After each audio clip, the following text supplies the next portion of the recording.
आशीर्वाद यहाँ पर धरती के भगवान से। कुछ दिन आकर यहाँ रहो परिवार सहित आराम से। कर्म सिद्धांत की चर्चा मैं आप सब लोगों के सामने कर रहा हूँ। हालांकि उपस्थित जन समुदाय के बीच में कितने लोग कर्म सिद्धांत को समझते हैं नहीं समझते हैं ये मैं नहीं समझता हूँ, किंतु इतना जरूर समझता हूँ कि आप लोग यदि हमारे कर्म सिद्धांत के इस उपदेश में से कुछ अंश ग्रहण कर लेंगे या समझ लेंगे, जान लेंगे, तो मैं समझूंगा कि आप लोगों के समक्ष हमारा प्रवचन देना सार्थक है। आप लोगों की इतनी भारी उपस्थिति हमारे मन को बड़ी आह्लादित करती है और यह आपकी भक्ति बोलिए या शास्त्र के प्रति श्रद्धा और जिज्ञासा बोलिए कि आप इतनी बड़ी तादाद में रोज आकर के हमारे सामने उपस्थित होते हैं। प्रतिदिन आप निवेदन करते हैं गुरुदेव मंगल प्रवचन दीजिए। मुझे प्रवचन देने का इतना शौक नहीं है, किंतु मुझे आप लोगों के लिए सिद्धांत की बात बताने में बहुत आनंद आता है।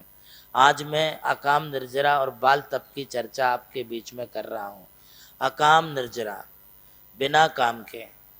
आपने कुछ सोचा भी नहीं कि मैं कोई व्रत उपवास नियम करूं, आपने सोचा भी नहीं कि आज के दिन ब्रह्मचर्य व्रत को रखूं, आपने यह भी नहीं सोचा था कि आज मैं जमीन पर सो जाऊंगा, आपने यह भी नहीं सोचा था कि मुझे गाड़ी के बिना पैदल ही चलना पड़ेगा, किंतु फिर भी आज आप पूरे दिन भर उपवास में रह गए, कुछ नहीं खाया और शाम हो गई तो आप कहने लगे कि जाने दो, एक दिन नहीं खाया तो क्या हुआ, एक दिन पानी नहीं पिया तो क्या हुआ, एक दिन जमीन पर सो गए तो क्या हुआ, एक दिन पैदल चलना पड़ा तो क्या हुआ। कोई बात नहीं, हमारे गुरुदेव तो इतना व्रत उपवास करते, इतना पैदल चलते, रोज ही जमीन पर सोते हैं। इस प्रकार से आपने बिना इच्छा के चल तो लिया, इच्छा नहीं थी चल लिए, किंतु फिर भी शांति रखी। उपवास करने की इच्छा नहीं थी भाई साहब आपकी, किंतु आप रात में खाते नहीं हैं और दिन में आप इतने बिजी रहे, व्यस्त रहे कि दिन भर आपको भोजन करने का टाइम नहीं मिला। शाम को जब आपकी धर्म पत्नी ने कहा कि आओ जी भोजन कर लो, तब आपने कहा कि नहीं, हमारा तो रात्रि त्याग है, रात्रि भोजन त्याग है। अब दिन भर की तुमने जो भूख प्यास सहन की और रात्रि में बिना खाए जो तुम सो गए, इससे तुम्हारी जो निर्जरा हो रही है, इस निर्जरा का नाम अकाम निर्जरा है। कभी कभी लोग गुस्से में उपवास करते हैं। अम्मा जी, गुस्से में किया गया उपवास उपवास नहीं है, मजबूरी में किया गया उपवास उपवास नहीं है।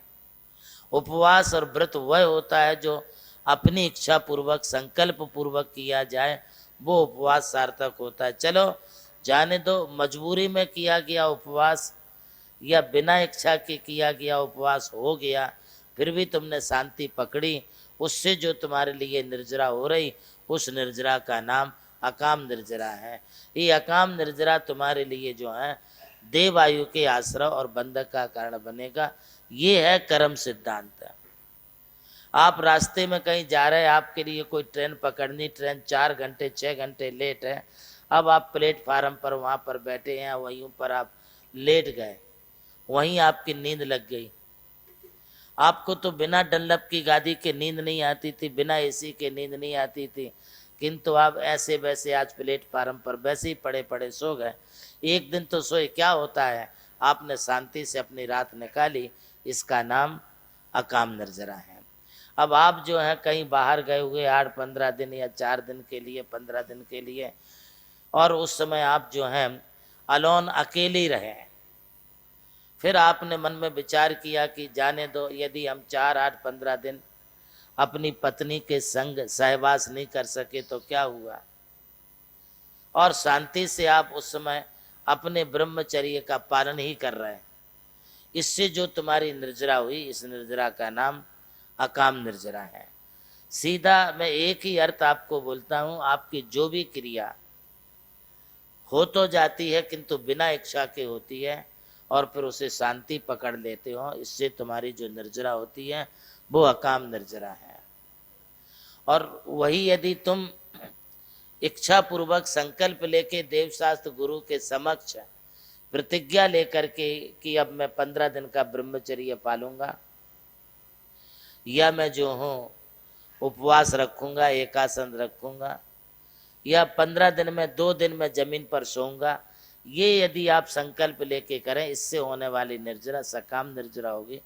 वो भी देवायु का कारण है, ये भी देवायु का कारण है, किंतु अकाम निर्जरा पूर्वक होने वाली देवायु में आप अल्पवृद्धि वाले देव बनेंगे। और यदि सकाम निर्जरा अपनी इच्छा पूर्वक कर्मों की निर्जरा करते हो तो तुम आप बहुत अतिशय रिद्धि संपन्न वाले देव पर्याय को प्राप्त करोगे। इसी प्रकार से बाल तप की बात आती है। बाल तप का मतलब होता है कि जिस तप को आपके ज्ञान कुछ नहीं है, उन्होंने उपवास पकड़े, हम भी उपवास पकड़ लिए, या फिर पहले तुम पकड़ते थे अब पकड़ना छोड़ दिए, उपवास करना छोड़ दिए। अब तुम जो देखा देखी करते रहते हो और उससे कर तो लिया तुमने उपवास आदि, किंतु कैसा किया? देखा देखी कर लिया। ये भी कर्म निर्जरा का कारण है, इससे भी तुम्हारे लिए देवायु का बंध होगा। इस संदर्भ में थोड़ा सा और प्रकाश डालूंगा अगले प्रवचन में। प्रभु श्री राम की जन्मभूमि अयोध्या रही और मोक्ष भूमि मांगी तुंगी।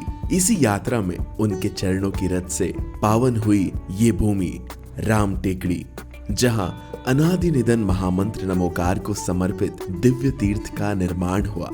नमोकार तीर्थ जो स्थित है नासिक जिले की चांदवड़ तहसील के ग्राम मालसाने में, परम पूज्य गणाधिपति गणधराचार्य श्री कुंतु सागर जी महाराज के उत्तराधिकारी शिष्य परम पूज्य सारस्वताचार्य देवनंदी जी महाराज ने कई तीर्थों के जीर्णोद्धार के पश्चात एक ऐसे तीर्थ की परिकल्पना की कि जहाँ के दर्शन मात्र से ही जैन धर्म का ज्ञान हो सके, जिसके विशाल प्रांगण में प्रवेश करते ही दर्शन होते हैं विश्व के सबसे ऊंचे समोशरण के 108 फीट ऊंचा यह समोशरण बोलता हुआ समोशरण होगा, जो आधुनिक टेक्नोलॉजी पर आधारित होगा। इसकी परिक्रमा आप मिनी ट्रेन और नौका विहार के माध्यम से भी कर सकेंगे। समोशरण में भूतल पर कलिकुंड पार्श्वनाथ भगवान और पद्मावती माता के 24 स्वरूप विराजमान है। प्रथम तल पर चंद्र प्रभु भगवान की 32 फीट ऊंची अति मनोहर पद्मासन प्रतिमा विराजमान है।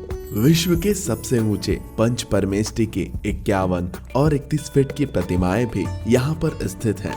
साथ ही जैनागम के महान गुरुओं को समर्पित अति सुंदर गुरु मंदिर है। ध्यान कक्ष, ग्रंथालय, संत भवन, 22,000 स्क्वायर फीट का विशाल पिलरलेस हॉल और 200 से अधिक कमरों की धर्मशाला, भोजनशाला, समाज जन हेतु कम खर्च में मांगलिक आयोजन के लिए मंगल कार्यालय और आगामी योजना में है जैन नॉलेज सिटी। और इस भूमि पर आकर आपको अनुभव होगा नमोकार केवल एक तीर्थ नहीं, एक दिव्य अनुभूति है।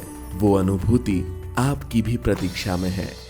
अरे लूट लो आशीर्वाद यहाँ पर धरती के भगवान से, कुछ दिन आकर यहाँ रहो परिवार सहित आराम से।